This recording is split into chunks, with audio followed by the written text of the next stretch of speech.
countdown timer if you don't want to. Yeah, I like countdown timers. They are nice. Yeah, And they're I will handy because that probably gives us some time for us to chat with folks too exactly, before. and I Yeah. will probably Yeah. start doing it. But I wanna figure out exactly what kind of countdown timer I want. I also Yeah. kind of want to, just because I like the idea of it, anytime someone clicks the follow button or whatever, just play the "Your soul is mine" Yes. Shank something, just because. It would put a smile on my face every time someone's unsuspecting and they click it and they go, what have I done? So your title says the 13th Age Gang. I'm confused. Because I didn't change that part of it, I guess. Why, Squee? Hang on. Why have you forsaken me? But People will think it's I don't care. I don't need to I don't have to it's not out of narcissism. It's people are going to get confused. They're going to think we're playing Ardenfell. it's like it never happened. There we go. Let me just eat myself a bit. It's like it never happened. It totally happened. Uh-huh. Oh yeah, Alpha's here. Hey, Alpha. Why are you so surprised? Alpha loves us. Doesn't she? I'm not entirely sure she's been watching Ardenfell or Riffs on No, but TGN. she's been around. She just sent me. Yeah, she's been around. I She, know that. She sent me some voice work as Lizzie about a week ago, which was excellent. Lizzie Borden? No, Lizzie the I the know. mage. Argonian. Yeah, I know. Yeah. Lizzie the Wizzy. Lizzie the Wizzy. Oh, Lizzie. The my still all-time favorite Iron Man character, which died. From an arrow after punching someone, and you were so. I was there for that. You Yeah. were so surprised when that happened, and I'm Yeah. like, why? You punched a man. No, You ran because what away. was supposed to happen is they're supposed to arrest you for assault, not murder you. Well, they're racist against Argonians. Well, yeah, I Also, know. it's a I video didn't. game. I didn't take that part Yeah. into account. I didn't know. I didn't know Skyrim actually was that sophisticated. I just thought you punch someone, they arrest you. But I don't know. Honestly, to this day, I don't know if it was a glitch or if it really was just they're racist against Argonians. Either way. Yep. But I still love the idea behind it. Hey, that person punched me and we became friends. I always wanted to be friends with a bard. True. Famous last words. All right. So before we start the actual session, do you guys have any questions for me? Right. Oh, also, guys, Karen is just going to be a little bit late. She gave us a message, so if you're asking where she is, that's that. I think I'm fine. Okay. I'm just going to state that I have one player-initiated well, sort of. Sure. I'm gonna leave cookie crumbs when it gets to a point. Okay. Just let me know. Yep. All right. Yeah. No, I don't think I have any questions that I can think. I just had think twice. That's fine. You're good. Piff, you're good. Yes. Okay. I'm gonna start recording All right. now. Hello, everyone. Welcome back to Riffs. Hi. We has art. We has art. Mm-hmm. Okay, just a few ones for today, but some really, really good ones. We've got from Kinsey. This is Mila after shaving off her hair with hashtag Rifty Feels. Yep. And this one's also from Kriana. Same thing. After Mila shaved her head. And she said she didn't feel like she won. And this one is another one from Manuela. This is Jackie and Tyrath and Pineapples, which is the best inside joke ever. It's not so much an inside joke when it's broadcasted across the internet. Well, no, because it's an inside joke, because if you don't understand riffs, you don't get it. Yeah, that's true. So, Well, if you don't understand our riffs. right. Yeah. The guys are like, I play riffs all the time. I read all I don't, of the 35 world books, and this has not come up. And then last but not least for this week, we also have No One Should Mess with Tom version 2 from Victor. Mm-hmm. So, Version 2. version 2, which is odd because the version 2 Tom, that's version 1 Tom. No, this is the second version of the picture that he drew, so. Mm-hmm. Yeah. All right, there we go. And then back to Flint. And back to Flint. I am amazed with all the problems that Flint has going on. They still take the time and responsibility to properly groundskeep. Yeah. It's very studious of them. It's a town, not a barbarian village. I love how that's the defining. The hell do you think this is? Some sort of barbarian village that doesn't mow their lawn? Maybe. Anyway, let's get back on track. So, we left off the evening after you managed to kill Prince Jasper and flee the quiet rainforest. And you have returned to Flint. You've spoken with the elder traders of Flint, in which they are very, very grateful for your assistance. And I'm going to start the session just by saying, because they did hint before, or they didn't hint, they explicitly said before that they are willing to offer you some mechanical help due to your assistance in their problems. I'm going to say what they're willing to give, and then you guys can just say whether you accept it or you don't, okay? Because whether you accept it or not shapes on, what happens the next day, clearly, right? Right. So, first and foremost, their mechanics shop, the few of them that they had in the town, which were closed to outside traders, has clearly been opened up to your purveyance. And they are more than willing. They have the materials that they have been stockpiling, anticipating a war with Greencastle.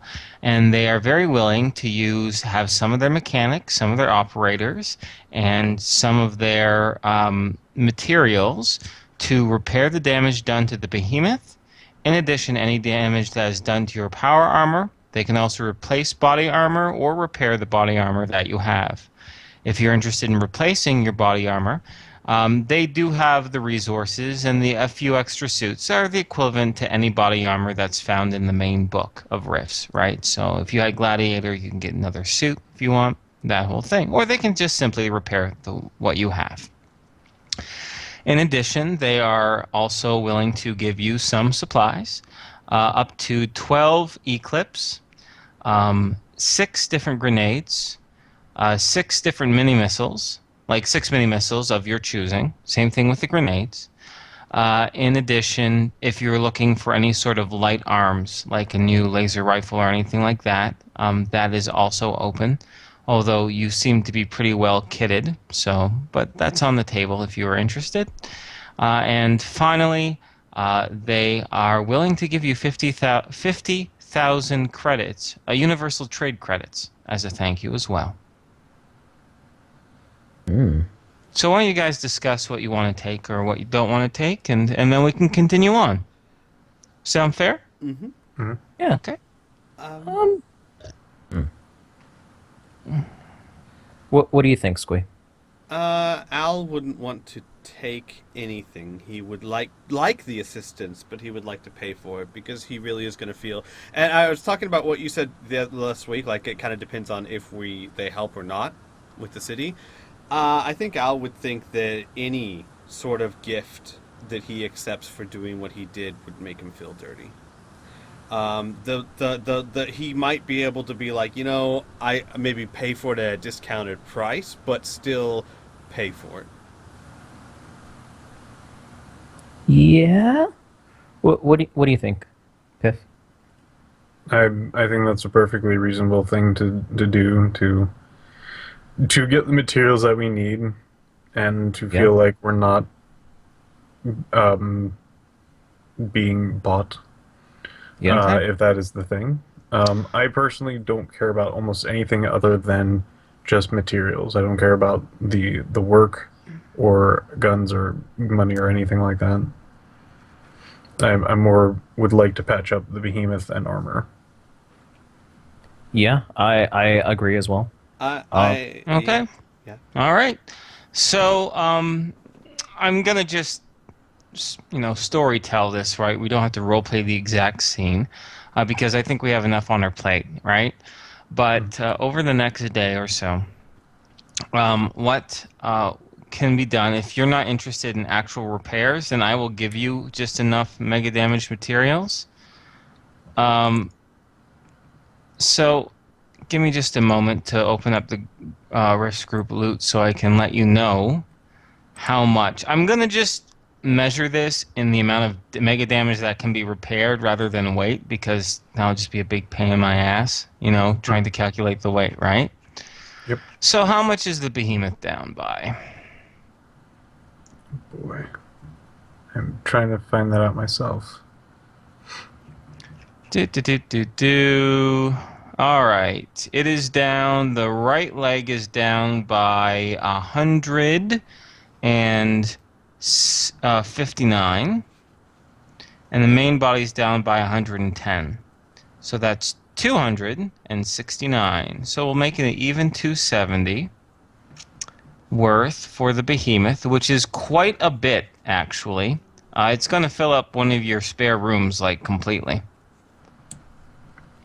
Right. And frankly, because of all of that, it's best that your sets, whatever armor that you have, I didn't realize you had that much damage, and they're grateful, but they need some of the shit that they stockpiled too, right? Mm. So instead, they'll be willing, instead of using those materials to repair your armor, they'll replace body armor for you. Okay. Would they have any use for, say, our damaged body armor? Maybe they could scrap it and use the materials for something else, or Sure, they'll take that in trade. In addition, the person that mainly deal with is the elder trader, which is Abram Osborne. He actually owns one of the repair shops, and so he's the one who approaches you in regards to this. As to the cost of the materials that they will be giving you, that they load onto your behemoth for you, and the next day, Abram gives a smile and says, "We're going to be giving you the heroes discount. 1 credit per pound. So we'll say 200 credits, please."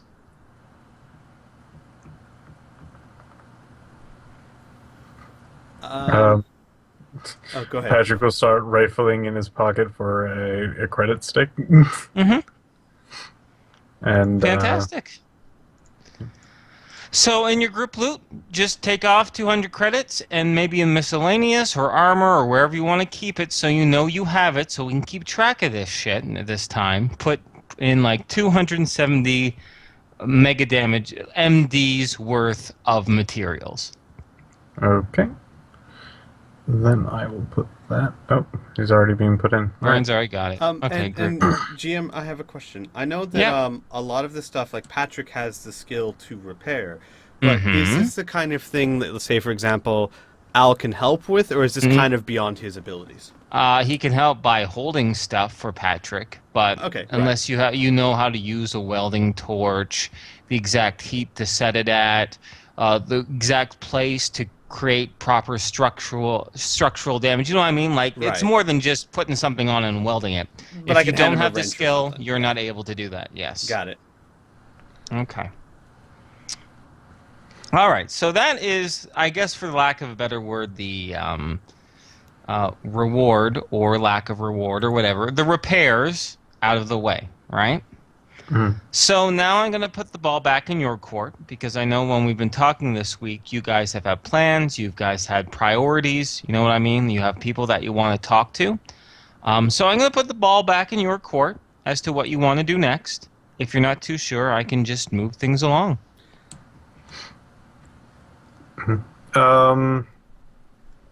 Let's see. What would Patrick do in this particular situation? Well, he finally has materials to do. I think he would probably set his mind to doing some repairs. Okay. So that'll be your focus for the next little day? Okay. Now, I'll let you know. I'll let you know. It depends on how much through the day you get, right? But I'll keep a note of that, and by the end of that day, I'll let you know how much you would feasibly be able to repair. But I'll have you roll a skill check now to give me an idea.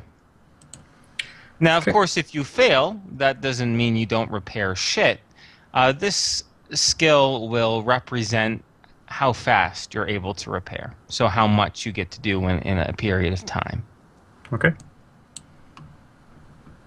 Okay, so let me know how much you failed or succeed by. All right.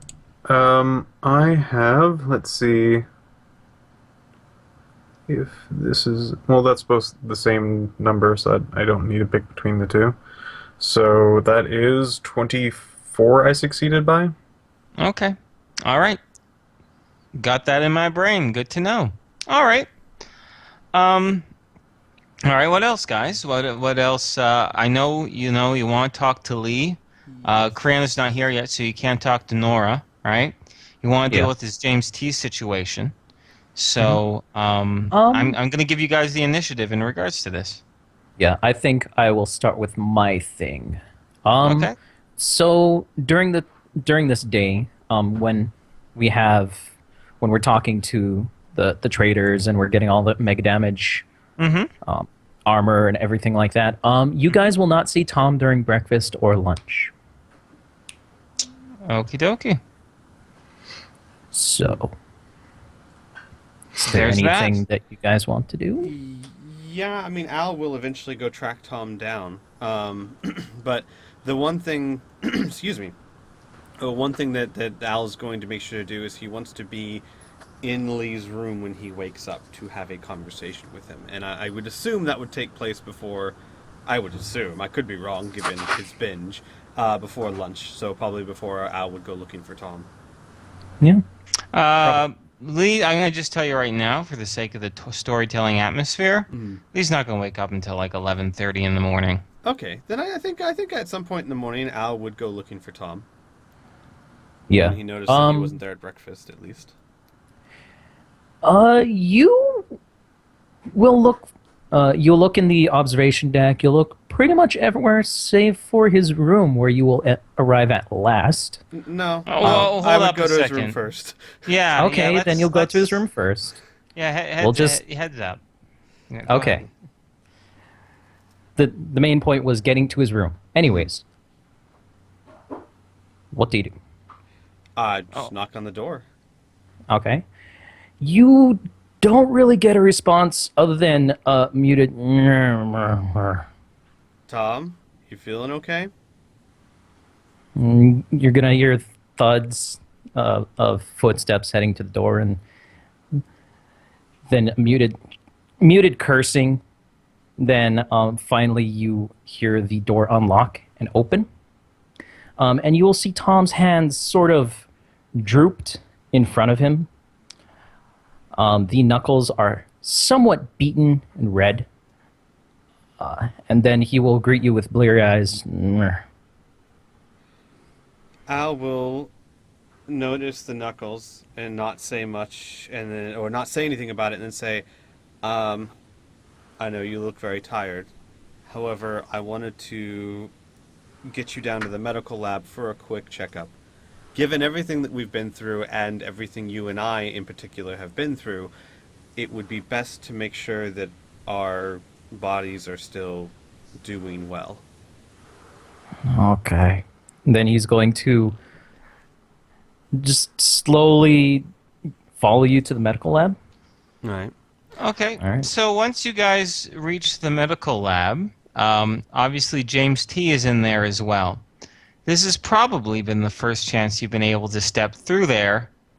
And Al, Mm-hmm. half your equipment has been destroyed.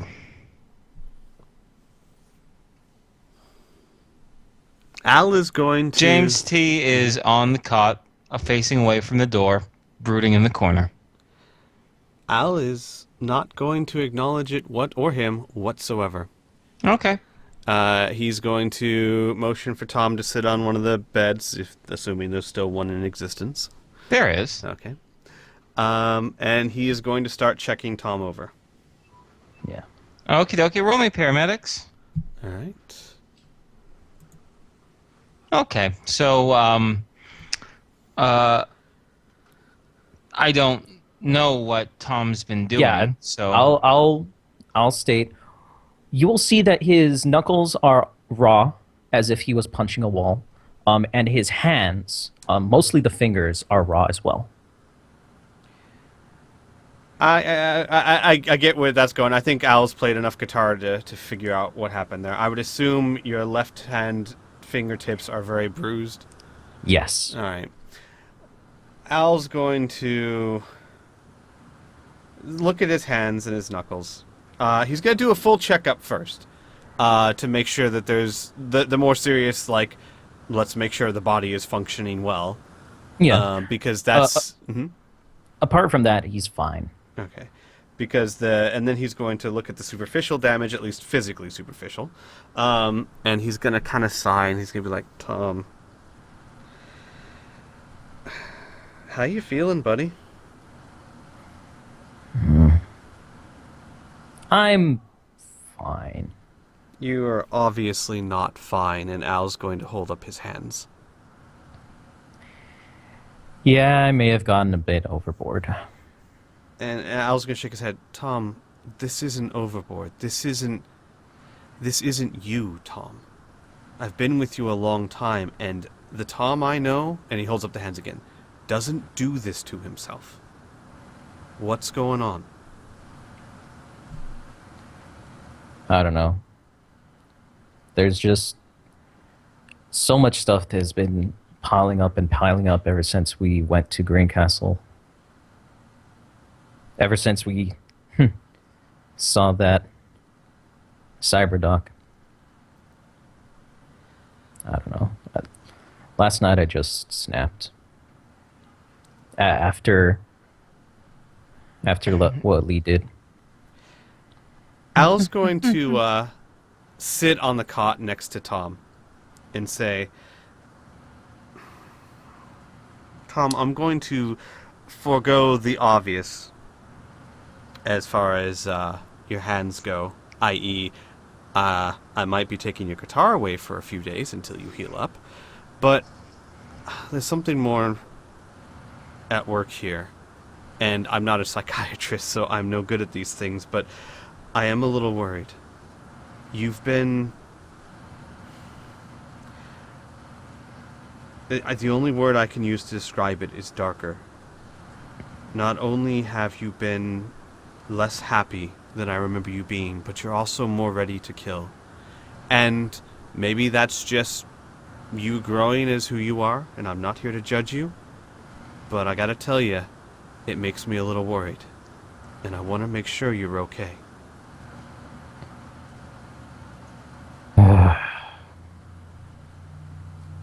I don't know. I'm still feeling that sting from Nathan. It's still here, and he's going to motion to his chest with the back of his hand. Al will nod, and he'll say, Look, I get it. We're in a dangerous world. I know better than anyone that sometimes you gotta do the unpleasant thing. What worries me is when I want to make sure that when you have to do such a thing, it comes from here, and he's going to tap Tom's head, and not here, and he taps Tom's chest. I understand very little of what you're going through, so I can't pretend to judge you. All I know is that that path is a very bad path to walk on. Yeah. I'm sorry. Al shakes his head. You don't have to apologize. You haven't done anything wrong. And nor am I anywhere near the type of person who has any right to judge you for what you do. I killed a woman in cold blood the other day. I'm no better than you. I worry.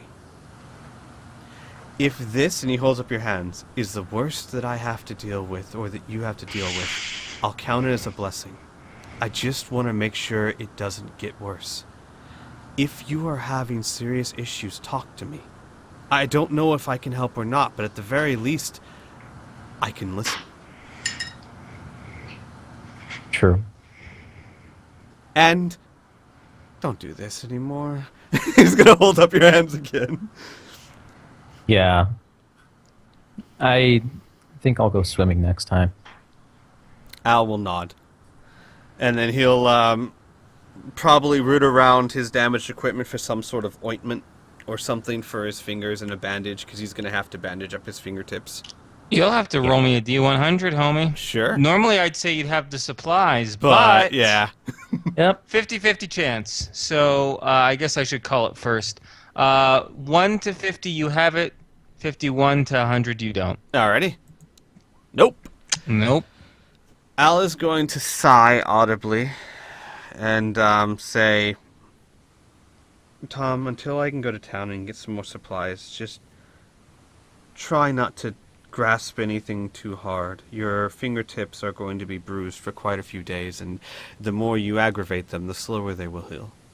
Yeah.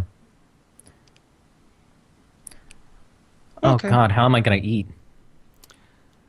Al's going to be like, you have a right hand. Yeah, I guess. Al's just going to get like a mischievous, like raise his eyebrow and say, I guess you should have thought about that before you did it. True, I should have. And with that... And Oh, yeah. go ahead. that'll pretty much be it, I think. And with that, Al is going to take one look at James T. Mm-hmm. I don't know if James T is paying attention or No, not. he's not looking at you. Although you do hear a few little giggles while you guys were talking. He's still faced towards the corner, away from you, away from the entrance. Just kind of hanging off the edge of his cot, face towards the wall. Shoulders slumped forward. Wild hair. Slick, well, not slick back, but wild hair, Al's So you look at his back. going to sigh. Again, he's sighing a lot this morning. Yep. And he's going to say quietly to Tom, and now the conversation I don't want to have. With Lee? Oh, right. Oh. Make that number 2. Oh, right. And then Al's going to, he's going to say, Tom, best you let me deal with this one. Just keep from touching anything too much today. Yeah. I'll just be in my room. Al will nod. And then when Tom leaves, he will slowly walk over to James T. and sit down near him. Mm-hmm. He doesn't do anything in response. And Al will be quiet for a while as he tries to figure out exactly how to approach this, and he will say, James, No reply. you asked to come with us. We took you into our home, gave you a place to stay. I let you stay in here, in this place, which is very, very important to me. And this is how you repay my generosity. Generosity. You put me in a cage. This isn't something precious to you. This is just another jail. You found me in a cage dancing for onlookers, and here I am because those same people, the ones who look at me like I'm a freak, now are accusing me of killing. And now at this point he spins around his hands and looks at you with wild eyes. Can you blame a man?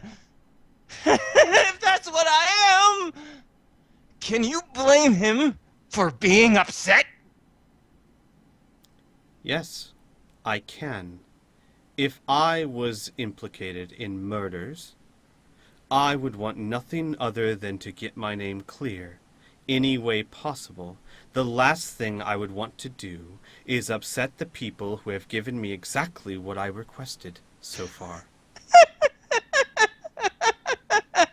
You're a DB. Do you think if you strolled into another town and someone died and they accused you, you would have a fair voice? when people whisper and gawk and sneer at you because of something that he made you, you think you can rationalize. Look at me. And he wiggles the bottom of his eviscerated sides. How can you really expect such a level of tolerance? Al shakes his head and he says, "You misunderstand. I don't expect tolerance. I don't expect anything from them. I expect for myself to behave in a proper manner, in a way that is grateful for those I call friends. I didn't expect anything from them." And then Al's going to look around at his equipment. "I expected more from you." I have been here for the last 36 hours, and I do not. Have you come to free me? May I now leave? He asks. "No, you may Then not." this is not your place anymore. It is my prison. "James, Let me go or leave, he says. You are no different from them, and I hope you are not treated the same way I have been, or you will rue the way you speak to me." Al will shake his head again. Give me a second. I gotta think. Sure. Okay. Um, In the meantime, Patrick, are you still you're fixing up that fine and dandy? Oh, I know what I can do. I'm gonna do an NPC initiated scene for you, Patrick. All right. If that works for you. Maybe in the morning, soon after breakfast. It'd be fair that you'd be starting to fix up the behemoth a little bit. Yes. Fair assumption. Okay. Great. Probably on top of a part of the behemoth. Mm-hmm. Oh, okay. Alrighty. Well, yeah, because it was kind of the main body. All right, fair enough. And you see Alicia taking careful steps also on the top of the behemoth. And she sits down next to where you're working. And, she takes a big breath of the crisp morning air. And she looks over to you. And she asks, how are you doing this morning, Patrick? It was good to find some sleep and something to keep my hands busy. That's good. How about yourself? Okay. Considering the shitstorm we left and then the shitstorm we walked into, this is, a good respite from all the shit, she says, as she shifts in her seat. I wanted to touch base with you. And, when we were traveling back from the forest, we were talking some pretty heavy shit, and I just wanted to make sure you were still okay with everything. And he's more attentive to the conversation now. He's completely stopped working on whatever he's doing. Okay. And he's gonna spin around and say, "Yeah, I've been thinking about a lot of what you said, and I'm glad I at least got somebody to talk to about." She nods a little bit, and she says, I've been living kind of a rough, frontier life, far before you found me in that bitch Witchling's cave. So sometimes I forget how other people act, and although your perspective is not the best in a combat situation, it is good to know that there are still some, there's decent people out there, right? Who doesn't treat violence just as the solution for everything. So I kind of just wanted to, I never mentioned that yesterday, and I wanted to mention that today. she says, as she kind of looks off across the top of Flint from the top of your behemoth as you repair it.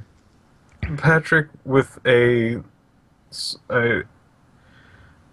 looking like in looking in curiosity, is good people hard to come by? Decent people? Yeah. I guess it depends on how you define decent, right? Um, she shrugs and she says, really, it's probably about a 50-50 split. The decent people, though, they normally stay where things are safest, right? Or they hope they don't come across any sort of trouble. Of course, there are others that, I mean, they need to defend themselves, right? Or they fight for a good cause. Like, I don't know. She shrugs. Every time you meet a new person, they could be an asshole, they could be a monster, or they could just be, someone who's just trying to get by. She shrugs. I don't read people into all that much. I mostly focus on what they do, or more importantly, what they've done to me. Oh. The conversation hangs a little bit, and then Alicia kind of scratches the back of her hair, messing it up a little bit, and she asks, "So, what are we gonna do about Mila? Because she seemed pretty upset last night with what Lee did, or what she ended up doing because of Lee, or either way, no one's gonna be able to ignore those probes in her head, and I believe you, me." People aren't crazy about, crazies. Oh, that. Yeah. I thought there was going to be a philosophical. Excuse me. No, she says, my philosophical moment is over. I'm very serious. I don't want Mila to be upset, and I have no idea how to help her. I was hoping you might have some idea. He takes off the always iconic Patrick miner's hat, lifts it up, and you obviously see that his hair has an indent exactly the shape of the helmet underneath. Mm-hmm. And he holds up the hat and points at it like, you always wear a headpiece, something that's nice, tough, maybe useful. Oh. I see. So just find something to cover her head? Yeah. Maybe something more, I don't know what Mila likes. Mila-esque, she says. Yeah. She nods and she's like, well, I'll talk with Pam, and maybe we'll come up with something that'll make her happy. Keep her mind away from it.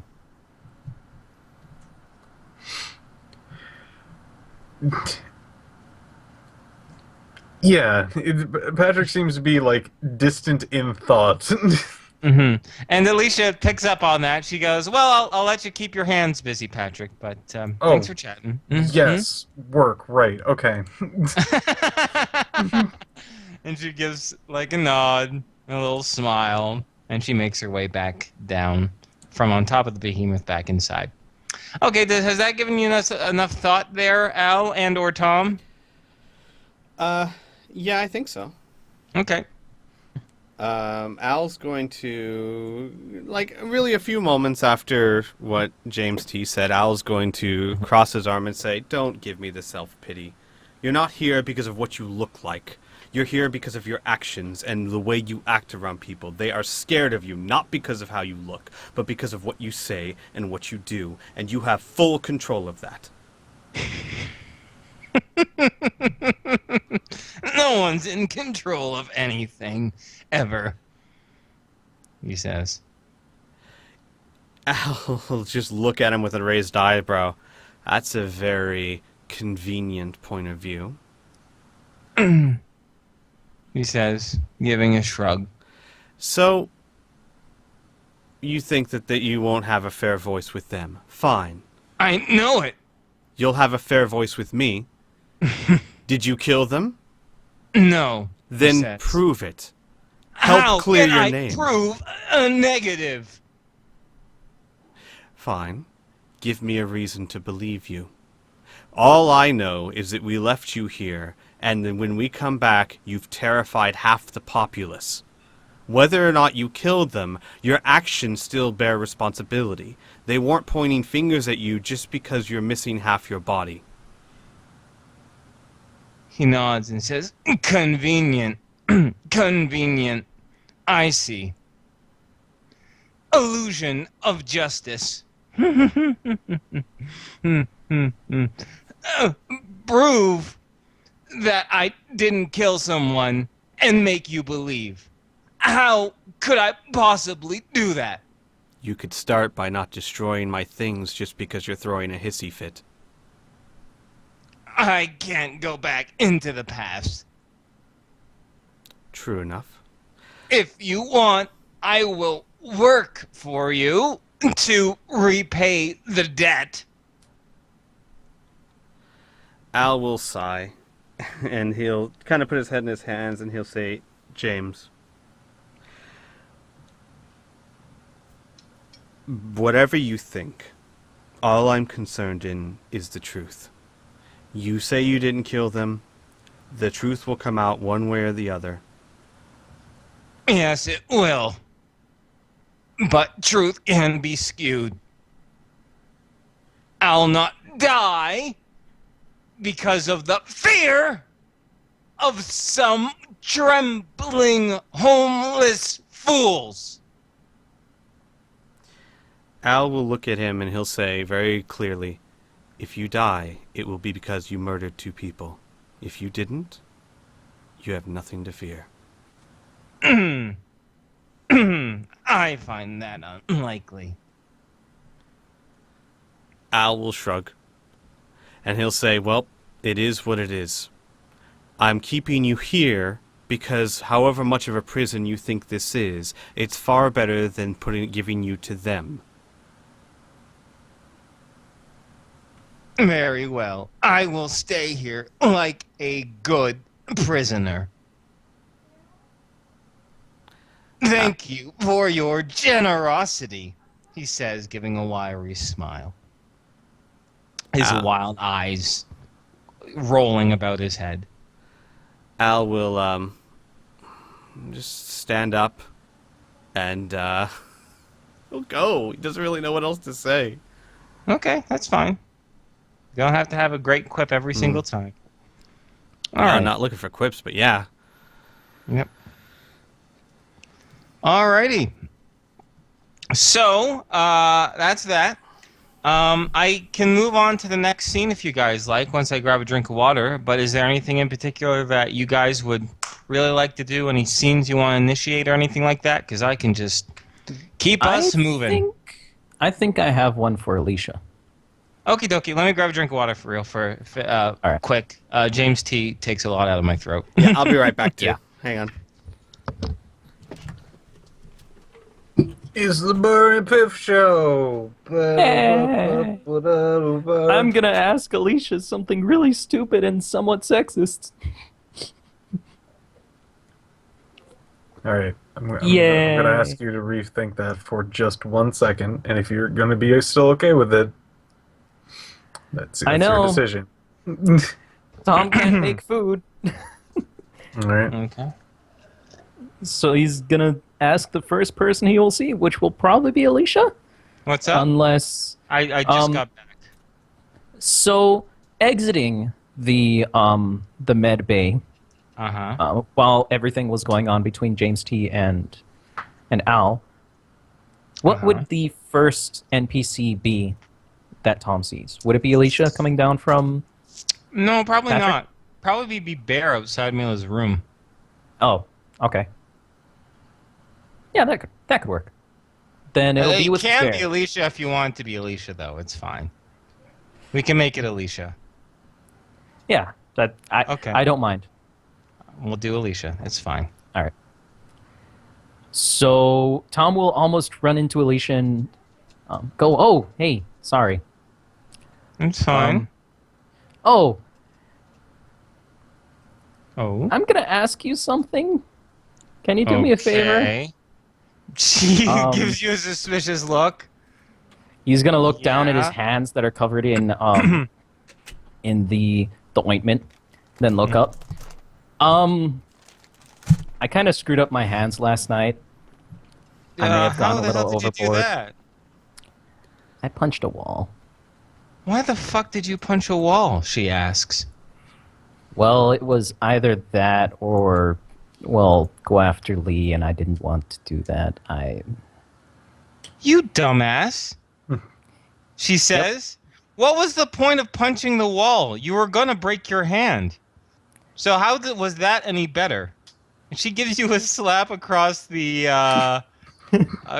side of the head. Not too hard or anything like that, but kind of like what the fuck is wrong with you type of thing. And then she Yeah. grabs you by the shirt and she's like, "Come on.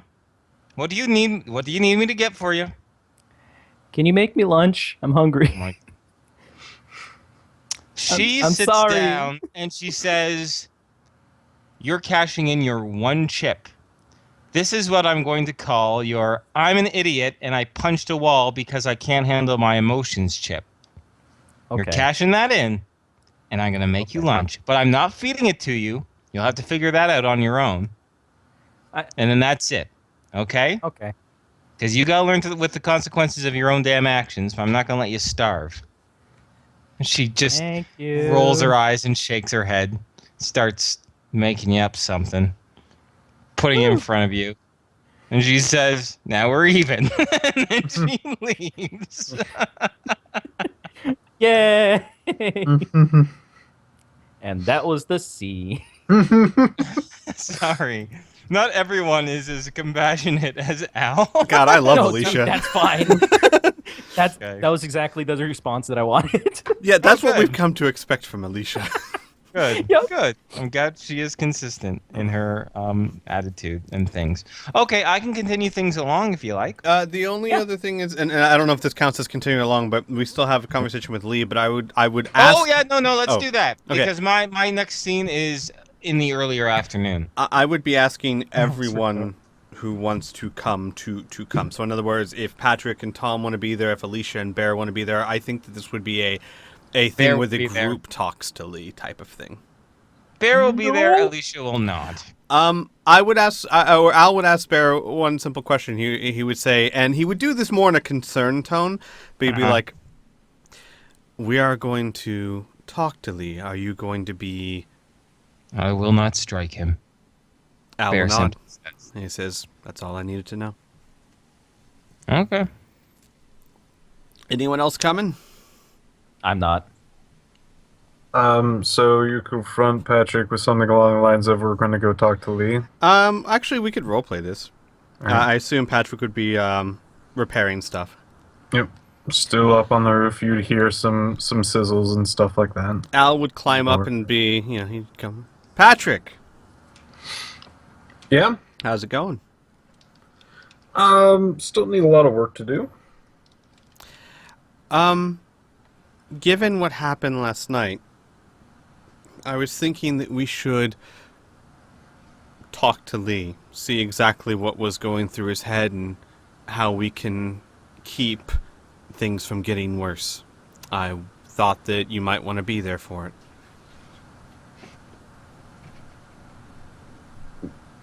Oh.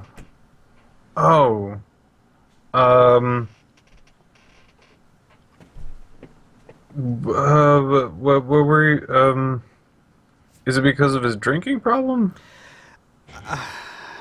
I'm not good at this kind of thing, but I think the drinking problem's just the symptom, not the cause. I think that Lee has some deep emotional guilt towards, well, he called her name out last night in front of Morin. Yep. I think he has some deep emotional guilt towards Morin, and he's drinking because of that, and he's taking it out in a weird way on Mila. I'm, again, not very good at this thing, but it's better we find out so that we can keep this from happening again. He's already... Patrick, you and I both know what he did last night could have been horrible. And we need to do whatever we can to try and keep that from happening again. Or getting worse.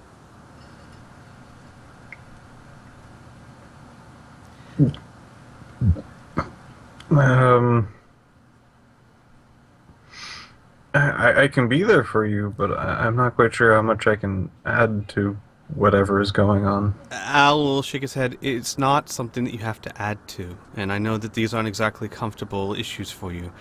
I am simply letting you know that I'm going to talk to him in case you want to be there. Oh. I don't really have anything to add to this, so I guess I should probably keep working on this. Al will nod. Fair enough. Well, I'll be up to help you in a few minutes then. Okay. So it's just gonna be Alan Bear? Oh, Okay, God. that's fine. Hey, you gave Yeah. everyone an option, Mhm. so that's all you can do, right? Right. So, you're able to not really get into Lee's room because it is properly locked and secured, but he starts to stir, at around 11:30 in the morning. And, knocking on your door, letting yourself in. He lets you in, no problem. His room, unlike many of the personal bedrooms aboard the Behemoth, is starting to resemble the hotel that you left him with. It's not quite in such a state of disrepair, but clothes being piled off in corners, bits of food everywhere, obviously a lot of spills, most of them alcoholic. His body armor, the only thing that's kept in any sort of good repair, is clumped in pieces in the corner. And Lee's eyes are incredibly bloodshot, so bloodshot and so sensitive to the light that when he speaks with you, he can barely open his eyes. It's just squints as he's looking through them towards you. And while he talks too, he's constantly fidgeting with his mouth as if like he complains that it's like he's been eating a bunch of mothballs or something like that. And he wants to know what's up. Al's going to, enter the room and close the door, I guess, behind him, Bear. Mm-hmm. And then he's going to sit down somewhere, and he's going to say, "So what happened with Morn?" He gives a bit of a surprised kind of look. He says, "Morin? What? What do you mean what happened to Morin? I told you, Jesus, when we first fucking met, when that hard-ass, hoe-ass had me sign up with you guys to go escort her on your little, goody-two-shoes thing. She's some shifter from New Laszlo, right? Who you She failed went to on- protect. What are you talking about? No, what I are never you said talking that. about? That is exactly what you said. You What? failed to protect her. And you said When? that right before you made a girl who has been nothing but happiness and sunshine cry. What are you talking about, Al? I am not in any sort of mood or fucking condition for jokes. Do I look like I'm joking? No, but you're confusing the hell out of me, so some fucking clarification would be nice. Do you remember anything that happened last night? No. Blacked out around noon. Then let me clear up your memory for you. Mhm. Last night, you told Mila that she was a crazy. I said those words? No, you did much worse than that, Lee. You got piss drunk, moaned about how you couldn't protect Morin, and because you couldn't protect Morin, you had to set Mila free, and then you showed her the implants in her own head, and accused us of keeping it from her, and you almost broke her sanity doing it. That doesn't sound right. Where's Mila now? Is she okay? Honestly, I have no idea. She's in her room, and I hope to God she's okay. Okay. Well, I'm sorry. I said or did that sort of thing, but I honestly can't remember a damn thing. Al's gonna raise an eyebrow. You remember obviously what caused it. And I'm not talking about the alcohol. I'm talking about whatever it is that makes you drink on such benders that causes you to black out and do such things. Listen, you hired me as a teacher, okay? I don't need any of this, all right? Listen, if I did something bad because I was in the sauce a little too much, I apologize. I am really sorry. Sometimes I just have too much to drink, have a little bit too much of a good time, and yeah, it happens to everyone. You lose control, right? I'm not saying what I did was right or wrong. I'm not happy about it. And if what you say is true, I'll do my best to try to make things better. But I know this next conversation that you're going to have, all right? I've been told this 100 times by a bunch of folks. You don't know me. We're not hired to be friends. You hired me to be your teacher because of the shit that I know, right? So why don't we just keep it at that? I would have been happy to keep it at that until you put my friends in danger. Get off your fucking high horse. Do you want me as a teacher or not? I want you to guarantee me that'll never happen again. Ever. Or I want you to leave. I can't guarantee it. No. But I'll try. I'll talk to the others. But I'm not sure that's good enough. Suit yourself. Your money. Al's going to go have a conversation with the rest of the group. Okie dokie. Oh, boy. I guess he would go to Tom's room. Mm-hmm. And he'd be like, Tom, we need to talk. Can you meet me up with Patrick on the roof? Sure. Yeah, I could do that. And then I'll make this way up. we would go up to the roof. Mm-hmm. Hey, Patrick. Yeah. We gotta He talk. he hands you a wrench and some materials to carry. Actually, as a player, You did say you mean it's right. true. It's true. He will. As a player, I'm wondering maybe this is a conversation we should table until Kriana gets here. Because while Mila, I don't know if she would have anything to say at it. Kriana definitely should be part of any decision to have Sure. an NPC stay or go. So, Yeah.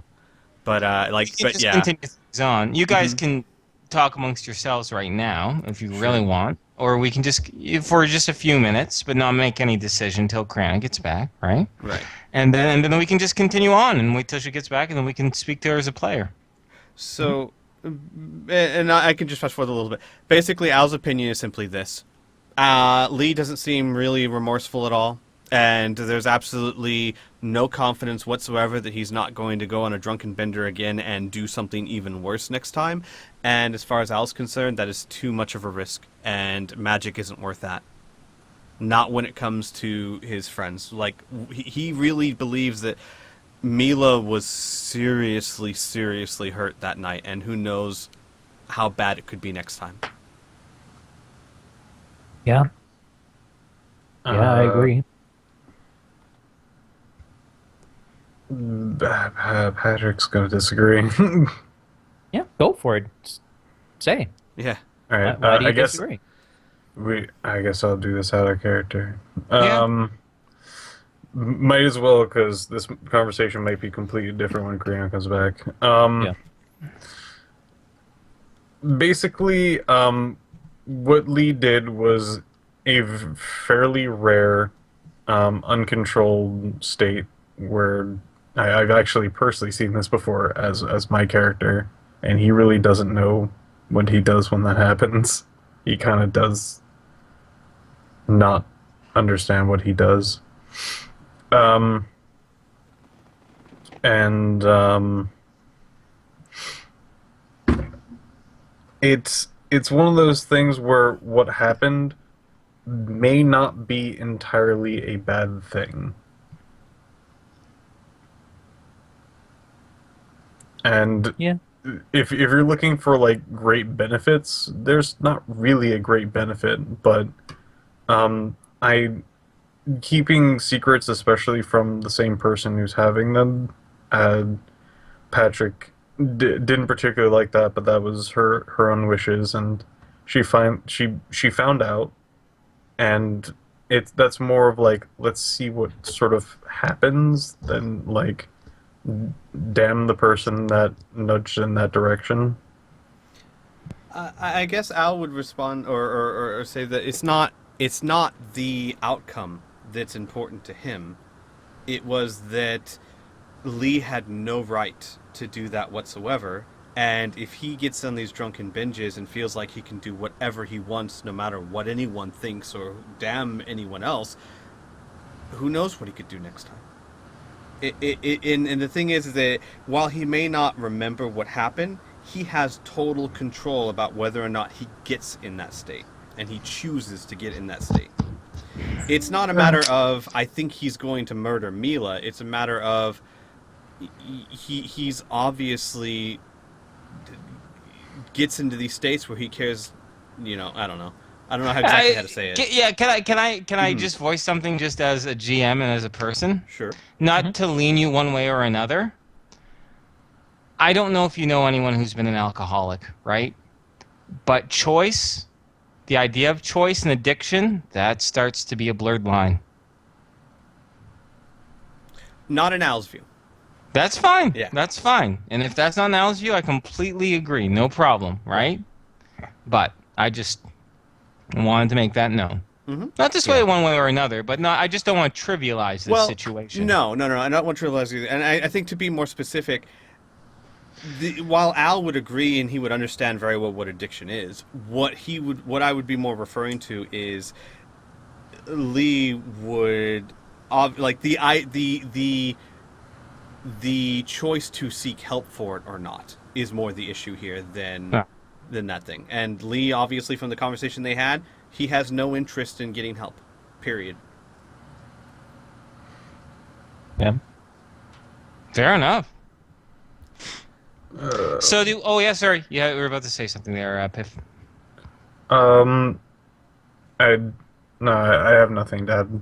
Go for it. Okay, well, how about we just table this then for now? Mm-hmm. Okay, wait to, no final decision. Like, Lee's not going anywhere immediately anyway, right? So, Yeah. Can I say something just really quickly? of course. Me as a player, I don't mind keeping Leon as long as he understands that he done fucked up. So we're probably going to have to give him a pay cut, but he needs to try and, like he said, he needs to try and make sure that he actively tries to not do that again. And other than that, I mean, it's really, this is your teacher, Al. So, And Patrick. Mine and Patrick's. yeah, both of yours. So I'm kind of like, I wasn't too thrilled to have him on anyways because he's a slob, but I don't. That's why he spent the night in his. That's why Tom spent the night in his room punching a wall, because he didn't want to run the risk of, oh hey, I'm taking a swim. I'm just so angry that I'm going to try and break the door down to Lee's room and that kind of thing. You know what I mean? Mm-hmm. He doesn't want to. He doesn't want to infringe on you guys. Right. So it's completely in your court as far as that's concerned. And I think the two of us are divided. Al doesn't think it's worth it. Patrick thinks it is. So we'll see what Kriana thinks, Mm-hmm. right, as a player. So we'll go from there. Yep. How about we just move on, though, right? Sure. Okay, so the next scene I have in mind is, of course, as mentioned the night previous, the Elder Traders once again meet with you to discuss a few things, mostly regarding Greencastle and your role with it. Because you did implore them to be like, listen, we don't want to just leave Greencastle on its own. It's your responsibility as well. All this other good stuff, right? Mhm. So the four of them ask actually to approach your behemoth, have the meeting inside of your ship, your robotic vehicle, if that works for you. Sure.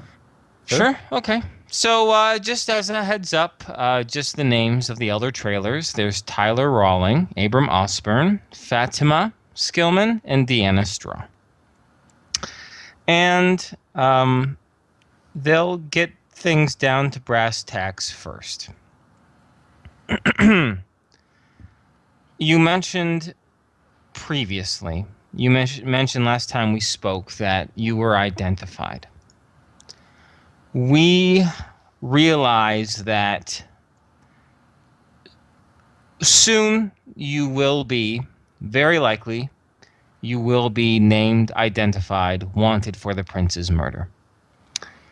Say what you will about Queen Deirdre, but that was her son. We offered you protection, a place for you to hide, for things to blow over, things to become politically stable. But we don't think it's best that we have you hide out here. As much as the refugees love you, and how much we admire you, and how much I am certain our voices can reflect that of Flint, you have potentially saved us from a disastrous war that could have destroyed our entire town, way of living, and possibly lives. For that, we are eternally grateful. However, if people come asking about you, someone could make a mistake. Someone could say, oh yeah, they were here in Flint a week ago. They're driving this large behemoth. They met with Fatima a few times. We saw them talking. You understand how that is a risk to our situation. We believe we can control this. We know of some places in which you can hide and lie low. We have talked throughout the night, and right now their eyes are reflecting the few hours of sleep they got. And they've come to consensus that they are willing to put more effort into the political stability of Greencastle than they originally planned. However, it's not going to be military support. What they want to do is try to stabilize the situation, politically speaking. And first, they need more information. Back when Greencastle and Flint were trading with each other, there was very open dialogue. And over the years, since things have cooled, their information gets spottier and spottier. But that doesn't mean they don't have any whatsoever. They're not completely blind. They would like, for the next week to 10 days, they have a trusted wilderness scout that can send you down south. There are ley lines down south, and if there are any psi stalkers or other such sniffers of magic or psionics, they will be confounded by the ley line energy. They know of some old, for lack of a better word, series of caves or hideouts or safe geological formations that the trappers who trade on and off with Flint would use, and that would be a good place for you to lie low. In the meantime, they are willing to invest some of their own resources in covering their own butts if they are ever confused, and also getting a better gauge on the situation in Greencastle. Perhaps, as they hoped, the mercenaries will disperse. Perhaps there will be rumblings. Perhaps there will be a coup, or perhaps there would be disaster. But they are willing to take some risks to get more information, to communicate with you, to make sure you're safe, and then with that new information, take a few steps ahead, working hand in hand with you. Are you open to that idea? Out of character real quick. Yeah. Piff and Bern, got a question for you, because this kind of just while they were saying that, kind of hit me of if they really are willing to kind of put more of an effort to politically stabilizing it. I am kind of, and I think I would be too, kind of okay with leaving it in their hands for now. Like, look, we got to go because they're absolutely right. We don't want to be here. Like, leaving it in their hands and basically kind of saying, like, we'll go, but if you need us for anything, if the situation gets out of control, call us. And then just kind of leave it to them until they can't handle it anymore. Yeah. Because the truth of I the like matter that. is they're in a far better position to do stuff about it than we are. The other thing I would say is, would you guys be okay? Because if they need to stabilize the political situation, if the idea is mercenaries might run amok, if they had a monetary base that might be able to subvert or avert that, would you guys be opposed to giving them a portion of our funds? In the sense of, like, basically say, look, if we gave you such and such credits, would this help you in your efforts to stabilize it politically, i.e. maybe pay off the right guys at the right places or whatever, and just ask them if this would help, and if it would you guys be willing to part with it? I can tell you right now, if you ask that question, the council would be open to that idea. They feel that mercenaries, they could probably pay off. They don't know about the really big head honchos, right? But there are a glut of mercenary groups. Paying off the right people at the right time, if they see an opportunity, they feel that would be a very good way. And the very fact that you'd be willing to donate such resources, they're astounded by the idea. But they're willing to use it responsibly. The council assures you. How would you guys feel about that? I would definitely be okay, and definitely make sure that there's a note if that they have any trouble to contact us.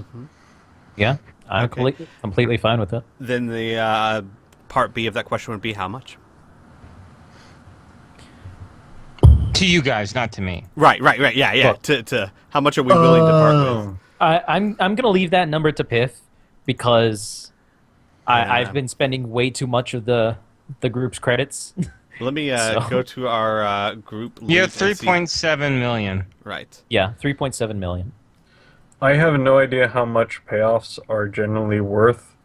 I would say probably in the thousands per person. I'm only sure that they would probably do that for a few people.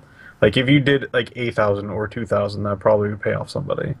Most likely. I'm not quite sure about the money situation. Here's an interesting way to look at it, and I know this is kind of go in the other direction, but if we lost that 0.7 to the 3.7, do you think it would hurt us? Yes. Okay, because my thought was that if basically this is kind of the more we can spare, the better their chances. But I honestly have no idea what range we Well- would even need to think about. Honestly, we just saved them 50 grand, so that would possibly be going towards that. Maybe. I mean, I was thinking generally half that 0.7. That's good too. Yeah, I mean that's still a yeah, lot that's of money. that's way more than I was thinking. And like I said, I was shooting high just to make the to ask you the extreme example of what's this. But no, I think like 350,000 credits should definitely be enough to pay off. That would cover and help them build whatever they need to. Here's Yeah. a good question, Inferno. Mhm. Would Al, or maybe could I make an intelligence roll or to have an idea of at least maybe back up in Michigan where he was trained, what the average going rate for mercenaries are? Let's see here. Let me just think of what your knowledge base would be. Obviously, you wouldn't be completely ignorant of it, right? As a spy, I don't think you'd ever hire a merc yourself, so you wouldn't have hands-on experience. Do you have the streetwise skill? No, but I do have intelligence, which the description seems to match that very well. Oh, does it? It's. I'd have to pull it up again, but basically, it's finding out about guerrilla forces and the Let what me. kind of. I'm gonna pull it up. I want to Yeah. make a good judgment call. So just give me a moment here, folks. I agree. I hate flipping through books, but I want to be accurate. You know what I mean? What's the point of having these skills if we don't follow them? No, right? I'm with you. If I misread it or if I was misremembering, No. I'd actually feel bad about. Yeah, so best to. Okay, skills. Intelligence. There we go. Recognizing and analyzes sources of information about the enemy. Observational techniques, counterintelligence measures, and the proper procedures. So the practical arrangement of sights and sounds, estimation of ranges, what to report, handling prisoners of war, handling captured documents and equipment. This means the character will be able to accurately estimate ranges, the number of enemies, direction, purpose, and assess the importance of specific information. Further intelligence training includes a working knowledge of indigenous guerrilla warfare, enemy practices, appearance, and current activities. So like a particular booby trap, a weapon, mode of operation, of guerrilla activities. Guerrilla could be mercenary. Yeah, I forgot I it just said think- gorilla, so that is a bit different. Yeah, but this is open to interpretation. Identification of enemy troops, officers. I know a lot of times you ask about merc branding. That makes sense. Okay, tell you what. I'll let you make an intelligence check, right? We'll do it a -10. Okay. Because it's not specifically on the ball, but it's in that realm. You know what I mean? I think that's fair. Let's do that. Yeah. All right. So I need to get under 56. No. 74. Well, no, that doesn't mean you just don't know, right? I just have to color my response. Would me it help if I think. told you what I was thinking, like how I thought it Yeah, applied? yeah, so I can give you some specific information. Yes. The way I thought it would apply to our Al would know is that if he is trained to keep his ear to the ground to understand how insurgents. Oh or no, guerrilla no, warfare it's work, not. or- Sorry, sir. I want to know what information you want to know. The information I would be looking for would be generally how much a mercenary could expect to make in a year on average, or how well paid okay. or non well paid they would be. An average mercenary salary from your best estimation, based on their outfits and everything like that, like not outfits, but like work, the average pay would maybe be, you think, 70,000 credits a year? Okay, so I mean, yeah, 350,000. That's enough to pay a lot of people's several months' salary. So, yeah, I think Yeah. that's a good number. It depends on how many people, but I'm probably thinking that it's in the lower amount. Like, let's say even if it was 20, that's still at least 10,000, and that is a good chunk of change. Right. But That's several months worth of salary right there. yeah, it's a solid amount of money, and we're probably overpaying. Maybe. We'll have to. You know what? Since I have the skill, why not? Mm-hmm. I have Of what? Streetwise. Okay. Roll it. Nope. Yeah, you I, can't come up with a better estimation. What Al says sounds about right. Well, I still think that, or I think that that's a good one to offer. And then who knows? If they come back and they say, look, if we had an extra 100,000, we could do this, then we can discuss it then. But I definitely think that, I'm with you, Piff. I think that's a good, safe amount. And quite honestly, I mean, they are really in a much better position than we are anyway, because we really do need to lay low and not be around for the time being. Yeah. All right. So are we all in agreement on that then? Yeah, I'm in agreement. Piff? Okay. Then, and we can roleplay this if you like, Inferno. Sure, let's roll it. Let's do it. Al would basically say, well, we already asked him the question, so basically he'd be like, we'd be willing to give you about 350,000 credits to help you try and maintain order, pay off the right people. Use it however you feel you can best do to keep Pandemonium from breaking out. They give a bit of surprise at the number of credits that you are offering, and they say, you have to understand how surprised we are.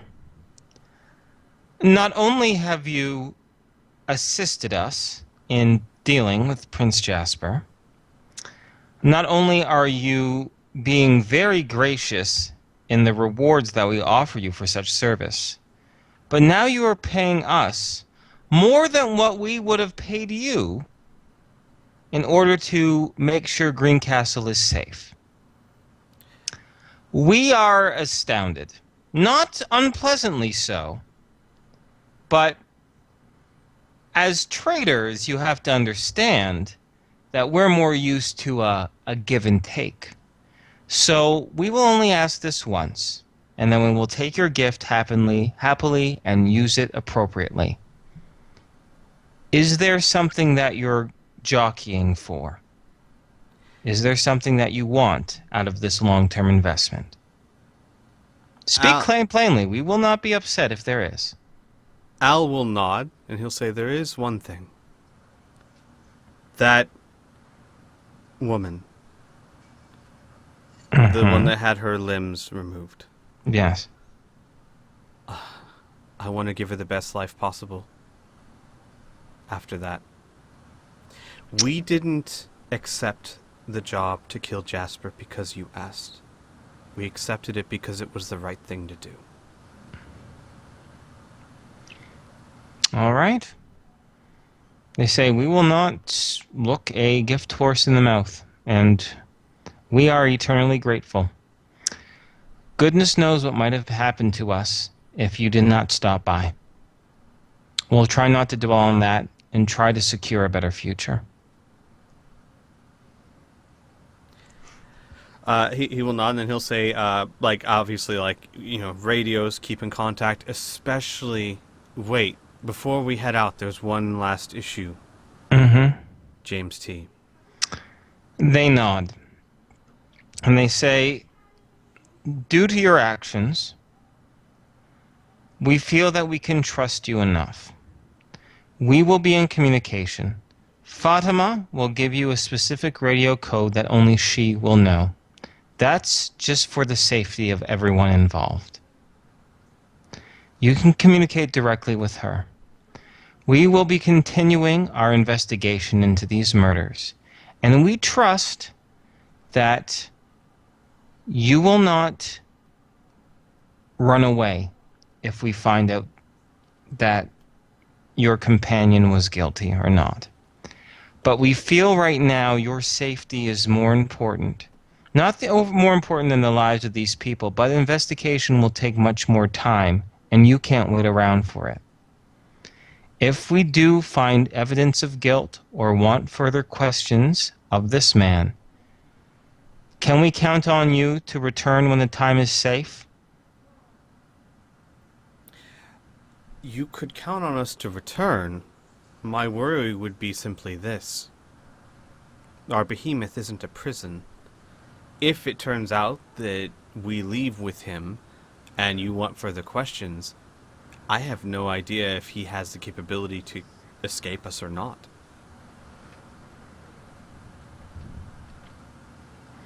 They pause for a moment and they say, give us a moment to talk about this. Al will certainly nod. And now you're going to give Inferno a moment, because that pause had an ulterior motive. I need to use the washroom. We'll take a quick bathroom break, guys. 5 minutes. Go.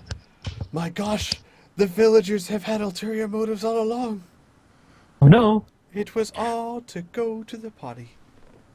Yep. Oh, if you guys can hear something in the background, just let me know. Because my dad is going to be trimming some grass. Well, outside. I do, but I don't. I don't know how telling you my fiance is talking in the background is going to help much. No, if I know. Burn, she's talking in the other room. Cut it out. Okay, I'll do my best.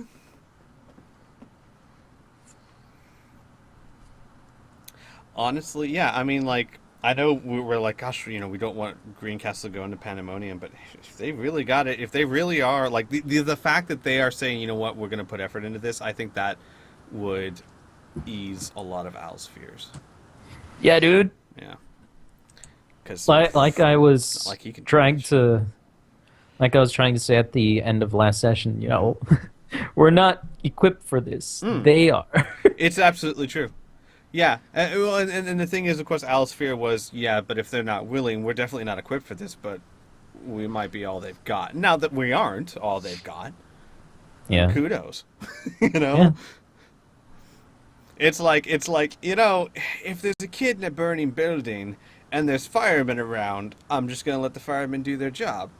If they're not, I'm not the best person to send in there, but Okay. Yeah. I was giving an analogy with firemen, Inferno. You missed it.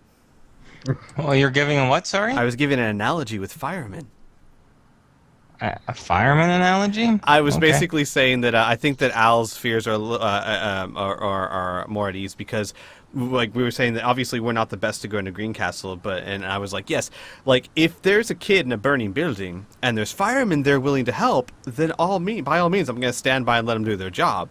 If they're not there, I'm certainly not the best option, but It's better than no option. exactly. But now that we know that maybe there are some firemen around, I'm okay sitting back and letting them try and put out the fire. Okay.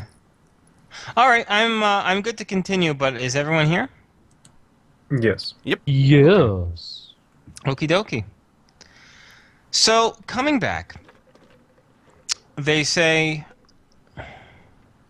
I guess the question is, sorry, instead of me just having them speak as a collective, we'll have it be Tyler Rawling, speak.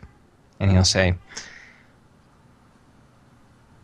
justice is important, especially after everything we came through.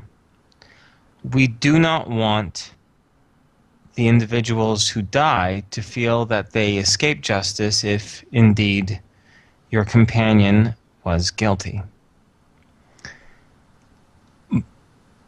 Are you certain that your behemoth is not secure? That there is a good chance he will escape? I honestly am not sure. Right now, I have him locked in a med bay. Well, right now we're not too sure if our facilities would be able to properly protect him. This is the tricky thing. We're not arresting him. There have been murmurs he is simply suspected because of what the refugees are saying, based on some eyewitness accounts. That's all. If it were to any other person inside of here, inside of Flint, or in the refugee camp, we'd have them stay. We wouldn't restrict them. But we can't. We are at a very difficult spot. You understand? We can't just have your friend come into Flint and wander around. That will upset people even more, right? We can't throw him someplace secure because that's imprisoning him for no real reason. And now you're saying if we let him go, if we leave him with you, he might flee. He might be gone. I don't want. So what is the best possible situation? I don't want to give you the wrong impression. I am simply making sure you're aware that if he travels with us, there's always a chance that he could get away. I agree with your assessment that he shouldn't be imprisoned. I just want to make sure that, that we make it clear this is not a prison. We'll do the best we can, of course, and I think it's safer with us, as much as I may not enjoy the guy's company, than with Flint. I just want to make sure we're all on the same page here. Can we trust you that if he implies his guilt by escape, that you will pursue him and try to bring him back? Absolutely. Then that's the best situation. We will have to talk with the families and let them know, but right now, things are. We have bigger things. As horrible as that sounds, right now we're still in a very, very tricky situation here, politically speaking. We removed the Viper's fangs, but it can still slither, and we don't know which way, Greencastle is going to go now that the prince is dead. Real quick out of character, because I'm uncomfortable speaking in such absolutes. Are we as a group willing to hunt him down if he escapes? Yeah. Okay, just I making am. sure. I was fairly certain, but I don't like speaking in absolutes without. Pith? Um, Patrick would not be any sort of okay with hunting down somebody without any any hard evidence. At least trust it. Like he's very trusting of people. So when somebody runs away, he's always the first person. Like it could be for multitudes of reasons. Well, let me like tell you what I was thinking, because we can't keep him locked up in the med bay. Because even the villagers have a point. We don't have justification to keep him locked in the med bay. My thought was, James T, we're going to let you out. We're going to treat you like we always have. We're going to assume that you didn't do it as far as our group is concerned. You have freedom. If you run, we will assume differently. And then the ball's kind of in his court. You know what I mean? Like, now, because I don't know what else to do. I don't want to just say, hey, James T, go ahead. Go away if you want. I mean, sure, you're suspected for murder, but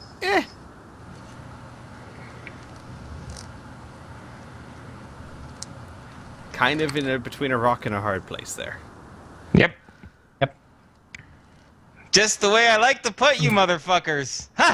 like, here's a good question. If Patrick is told that this person is suspected of murder, would Patrick be completely okay if the guy said, I know I'm suspected for murder, but I think I'm just going to go away from everyone now?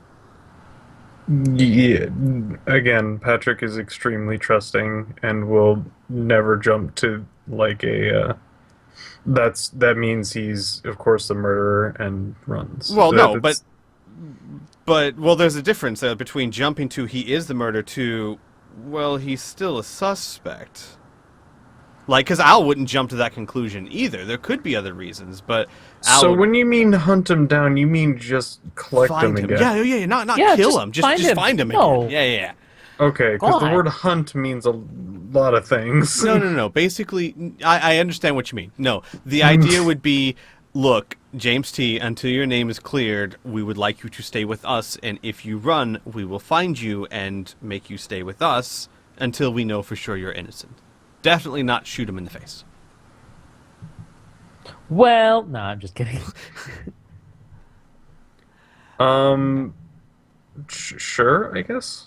Because I do get what Patrick's saying, and Al would even feel that to an extent too. Like, I hate not giving him the freedom he wants, but on the other hand, if you're suspected for murder, you can't necessarily just let him go to Tahiti.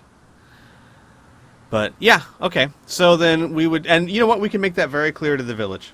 Look, until his guilt is proven one way or the other, we will do everything we can to keep him with us. And that's all. Really, that's all we can promise. If he tries to escape us, we'll do everything we can to apprehend him again.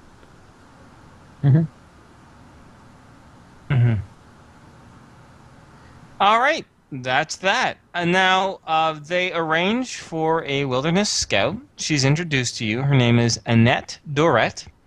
She has a slight French accent. She's relatively young, probably in her early 20s or so. She has jet black hair, except for a blonde streak, a natural blonde streak that seems to be going down like a part of her bangs, I guess, are kind of naturally blonde, and then it kind of wisps away back behind her right ear. If that description makes any sense, I hope. Yeah. I picture things and then I have a hard time explaining them. But before that, actually, I would like everyone to roll me a D100, please. Okay. Okay. Thank you. And that wasn't a superfluous roll, but I needed to know something. Okie dokie. So, yes, you are introduced to Annette, who is the wilderness guide that will lead you outside of Flint to the south towards a more magically infused area due to the ley lines down there. Um, the council asks that you leave sooner rather than later because they don't know. They're actually very surprised right now that they've had some time to really think about it, why they haven't heard anything from Greencastle in regards to the prince's death. They're a little bit nervous about that. They thought that would kind of hit the airwaves by now. They would at least be accused. And sometimes no news is just as scary as, bad news. Yeah. So if you are comfortable with it, they'd like you to head off like ASAP. More than that, Al would say, we, as I said before, we knew what we were signing up for. If protecting your village means villainizing us, do not hesitate to do it, and don't feel guilty about it. That will be our last alternative option. We're not going to be throwing the best thing that's happened to Flint in the last 5 years under a bus, such like that. Al will put an appeasing hand out and he'll say, I am simply letting you know where our convictions stand. Okay. Hopefully that won't be necessary. Agreed. Would we have enough time to go and get those bandages for Tom? Oh dear God, yes. Yes, there'd be enough time. And they'd be given to you for free.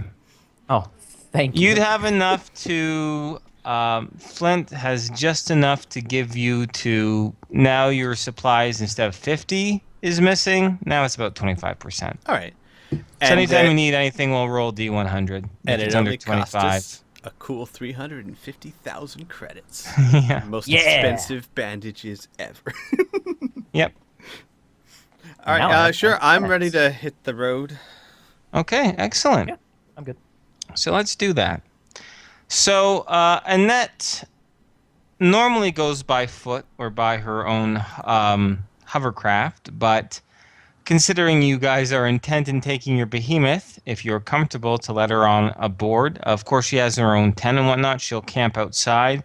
She'll be doing patrols on her own, but to direct you as to where to go, she would need to be inside the behemoth. Do you let her? Yeah. Sure. Okay. All right. And she surveys, introductions are made. And she surveys the situation, and she says, I have to say, this is the first time I've had to guide such a hulking piece of metal. Hopefully, everything will go smoothly. Al will kind of pout. She's not hulking. Yes, she is. Extremely. Al will nod, and he'll motion to the co-pilot's chair and say, "Just tell me where to go." She nods, and she starts giving you directions. You're heading to the south and east. She explains there are a series of small bluffs along the coast that we will travel to. Going along the coast itself will be the easiest way and the most non-conventional way. Not a lot of people travel down that area, and it is a good place. I know that we can hide for a little while, although you would still be within radio range. Yes, that is the hard thing. These ley lines, very handy, very nice. And when it comes to people trying to track you, if you are a magic user, but they do tend to mess with electronic signals. Yes. So, and of course, who knows what kind of beastie might pop out. Luckily, there's no nexus nearby, so, as they used to say, where I'm from, knock on wood, we should be good. And with that, you're directed down to the southeast. Al was like, Yeah. Speaking of that, I feel it's only fair to warn you. Things have a way of happening around us, so be prepared for anything. I am always prepared. If you are not prepared, you are dead in this world. And don't think you are special. Things happen to everybody. Just some things are more interesting than others. I'll say, oh, I'm special, just not in the good ways. Yeah. She shrugs. She says, I have a boyfriend that lives in Flint. I hear you have saved us. I wouldn't be so hard on yourself. He'll get a little darker at that, but he won't say anything. Gotcha.